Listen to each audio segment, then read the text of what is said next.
cierto, el trato está hecho. Hecho está.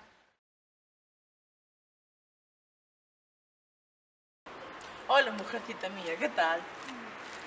¿A qué no sabes que me encontré hoy? Sí. Iba paseando por el río y me encontré con un señor que me dijo que me cambiaba una cal a cambio de nuestra hija. Pero tú no ves que ese hombre que se te presentó no era un hombre señor de nada. ¡Deja que sea! Ah.